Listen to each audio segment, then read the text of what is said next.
Halo, selamat pagi teman-teman. Saat ini kita akan mempelajari materi sejarah peminatan khususnya di bab 3. Nah, bab 3 ini kalian akan mempelajari tentang Perang Dingin dan juga peran aktif Indonesia pada masa Perang Dingin. Maka langsung saja kita akan mempelajari bagian yang pertama, yaitu Perang Dingin.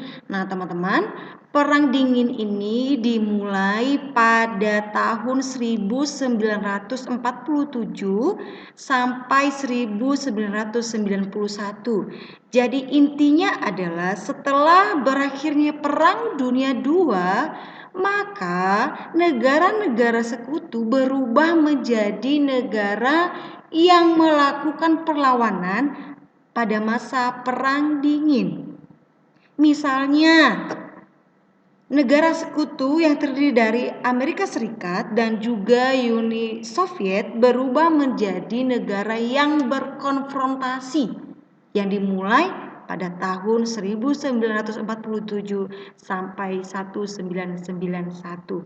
Maka saat ini kita akan mempelajari kenapa sih terjadinya Perang Dingin dan apa saja hal-hal yang dilakukan oleh kedua negara superpower ini pada masa Perang Dingin. Maka Miss Gia akan menjelaskan dari video ini, oke. Jadi Miss Gia harap kalian akan mengikutinya dari awal sampai selesai nantinya agar kalian paham materinya. Maka langsung saja kita masuk pada pengertian Perang Dingin.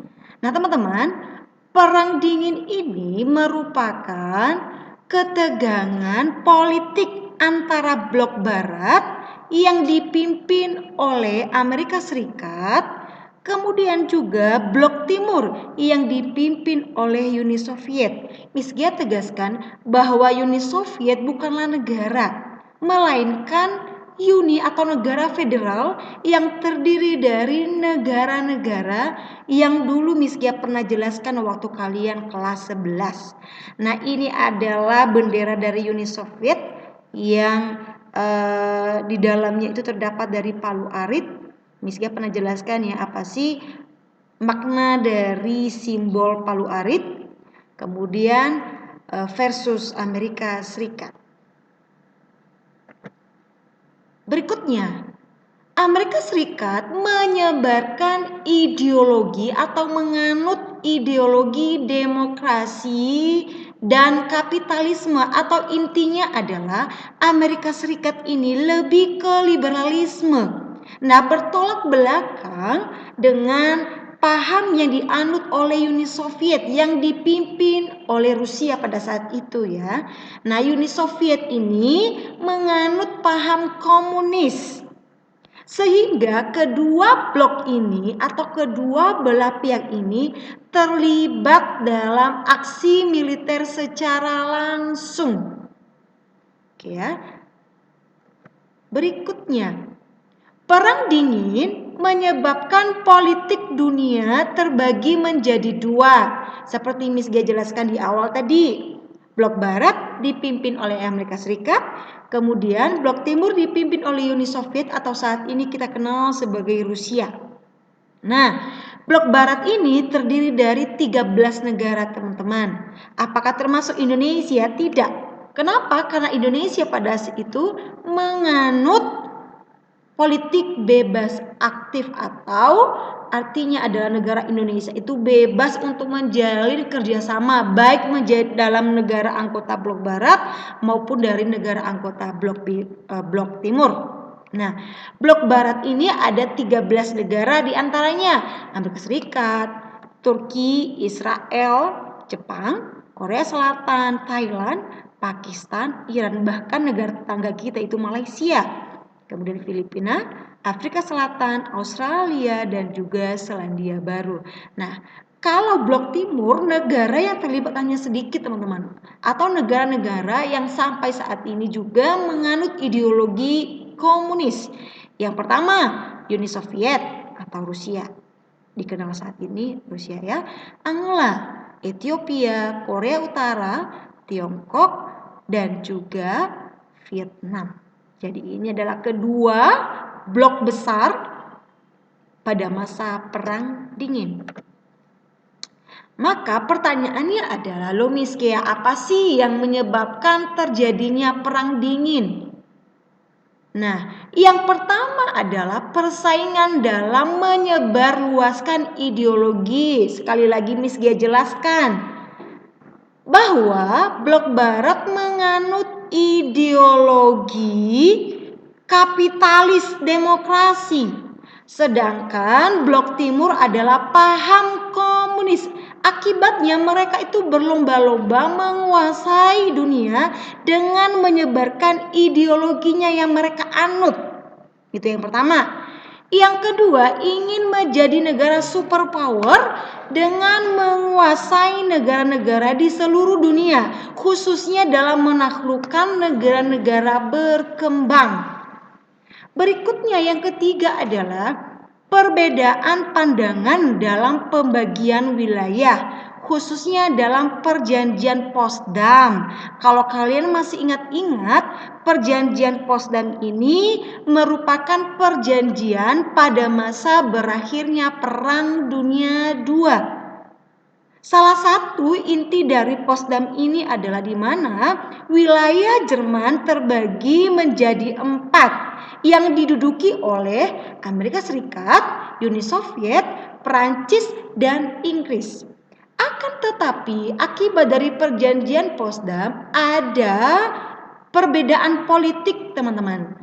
Perbedaannya apa sih? Yaitu di mana Uni Soviet ingin menanamkan terhadap wilayah-wilayah yang berbatasan dengan wilayah kekuasaan Uni Soviet dengan menerapkan ideologi komunis. Nah, itu perbedaannya. Akan tetapi ditentang oleh Amerika Serikat. Kenapa? Karena Amerika Serikat juga ingin menerapkan agar wilayah-wilayah yang dikuasainya ini, bahkan juga yang berbatasan dengan wilayah dari kekuasaan Amerika Serikat, untuk menganut ideologi Amerika Serikat, yaitu kapitalis demokrasi. Jadi ada 2 perbedaan politik, teman-teman, dalam perjanjian Potsdam, sehingga memicu terjadinya Perang Dingin.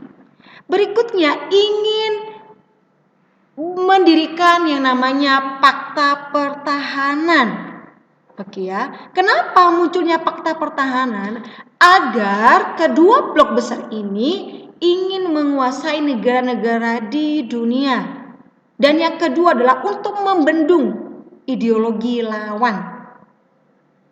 Berikutnya, penyebab Perang Dingin. Amerika Serikat khawatir terhadap Uni Soviet, teman-teman. Atau sebaliknya, Uni Soviet khawatir terhadap serangan Amerika Serikat. Jadi itulah kenapa munculnya Perang Dingin, menyebarkan ideologi dan juga ingin menjadi negara superpower di dunia. Itu poin pentingnya. Ya, Miss G harap kalian bisa memahaminya dengan baik.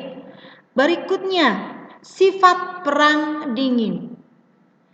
Kedua blok saling mencurigai. AS mencurigai Uni Soviet juga mencurigai Amerika Serikat.